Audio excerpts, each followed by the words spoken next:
Current pension charge 2023 జనవరి అంటే అర్థమేంటి? Pension charge పెళ్ళి అందరికీ అర్థమయ్యే భాషలో. డెలివరీ ఇప్పుడైంది. అది ఎవడేం చేస్తాడు? చంద్రబాబు నాయుడు ఏం చేస్తాం, మేమేం చేస్తాం?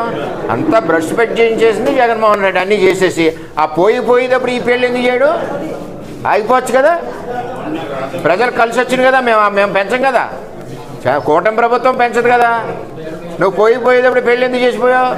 అది జగన్మోహన్ రెడ్డి గారికి మతి భ్రమించి ఆయన చేసిన తప్పుల్ని ఇటు తెలుగుదేశం పార్టీ మీద పెట్టి ఒక చిన్న డ్రామా నిన్న షూటింగ్కి ఎవరో రాలేదు, ఎక్కువ చిన్న డ్రామా జగన్మోహన్ రెడ్డి నడిపించాడు.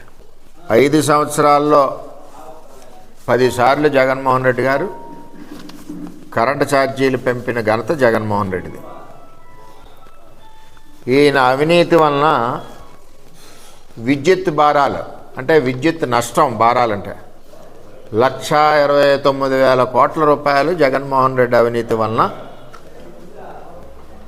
విద్యుత్ సంస్థల మీద పడ్డమే కాకుండా విద్యుత్ ఛార్జీలు కూడా పెంచారు. ఎన్నిసార్లు? 10 సార్లు. పెంచిన భారం ఎంత ఇందులో? 32,166 కోట్ల రూపాయలు విద్యుత్ ఛార్జీలు పెంచాడు జగన్మోహన్ రెడ్డి. మాట్లాడి ఏమనాలి, మొద్దులుగా అందరికీ కూడా ఇది ఒక సమాధానం. అప్పులు ఎన్ని చేశారు? 49,596 కోట్లు విద్యుత్ సంస్థల కోసం అప్పులు చేశారు. 500 యూనిట్లు దాటి వాడిన వాళ్ళందరికీ 90 పైసలు పెంచి 1,300 కోట్లు డబ్బులు కలెక్షన్ చేసిన నాయకుడు జగన్మోహన్ రెడ్డి. 2020 మే నెలలో స్లాబులు సవరణ అని చెప్పి 1,500 కోట్లు జగన్మోహన్ రెడ్డి పెంచాడు. 2021లో కిలోవాట్కి 10 రూపాయల చొప్పున పెంచి 3,542 కోట్లు జగన్మోహన్ రెడ్డి కలెక్షన్ చేశాడు.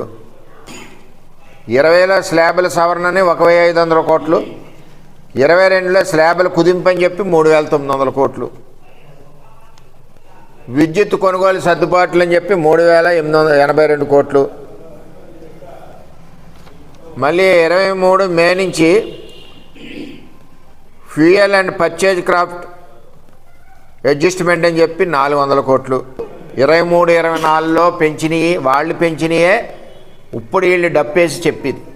ఇవన్నీ విద్యుత్ సంస్థలనే కుప్పకూల్చిన నాయకుడు ఎవరంటే జగన్మోహన్ రెడ్డి. మరి నిన్న అక్కయ్య గారు మాట్లాడుతున్నారు, గీతక్కయ్య గారు. మరి గీతక్కయ్య గారికి చెప్పేది ఏంటంటే, అక్కయ్య 5 సంవత్సరాల్లో 10 సార్లు పెంచిన విద్యుత్ భారాలు ఆంధ్రప్రదేశ్లో 32,166 కోట్లు. అక్కయ్య ఒకసారి పేపర్ పంపుతాను, ఒకసారి చదువుకుని మళ్ళీ ప్రెస్ పెట్టి అన్నీ తప్పైనాయని చెప్పాలి. అప్పుడే మీరు నిజమైన నాయకురాలు అవుతారు. అక్కయ్య మీరు అన్నీ తెలుసుకోవాలి. సో మరి స్లాబ్లో సోలార్ విద్యుత్ అన్నారు, విద్యుత్ పెట్టుకుంటారా? మీరు కూడా పెట్టుకోండి, ఇస్తాం.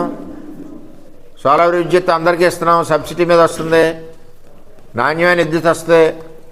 అక్కయ్య గారి రైతులకి ఏంటది మన 9 గంటలు విద్యుత్ లేదంటున్నారు. మరి అక్కయ్య SEZలో భూమిగా ఉంది కదా ఆవిడ, మరి ఆ భూమికి ఏమన్నా బోర్ కనెక్షన్ వేసుకున్నారా గీతక్కయ్య గారు? ఆ బోర్ కనెక్షన్ విద్యుత్కి అప్లై చేశారా? ఆ భూమి సర్వే నెంబరు బోర్ కనెక్షన్ పంపితే 10 నిమిషాల్లో ప్రభుత్వం విద్యుత్ కనెక్షన్ ఇస్తుంది రైతులకి. అలాగే అక్కయ్య గారి భూమి SEZలో ఏదైతే ఉందో అక్కడ ఇవ్వలేనట్టుంది. టెక్నికల్గా ప్రాబ్లం అంటే తెలియదు అక్కడ. అక్కయ్య గారికి కూడా అక్కడ పెట్టుకుంటే వారి డాక్యుమెంట్ SEZలో వాళ్ళ బినామీ డాక్యుమెంటు సర్వే నెంబరు ఇవి పంపిస్తే అక్కడ కూడా మనం ఇచ్చే పరిస్థితి ఉంది, ఇస్తామని కూడా తెలియజేస్తాం. కానీ లేనిపోయిన ఏదో చాలా రోజులు అయింది కదా అని చెప్పి డబ్బు పట్టుకుని టింగు అని కొట్టుకుంటారు రోడ్డు అంటే 10 మంది వేసి తిరగడం కాదు. సబ్జెక్ట్ ఉంటే మాట్లాడండి, విమర్శించండి, దమ్ముంటే. తప్పుంటే తప్పులేంది మీరు మాట్లాడడం ఏంటి? మీరు చేసిన తప్పులు మా మీద పెట్టడం ఏంటి?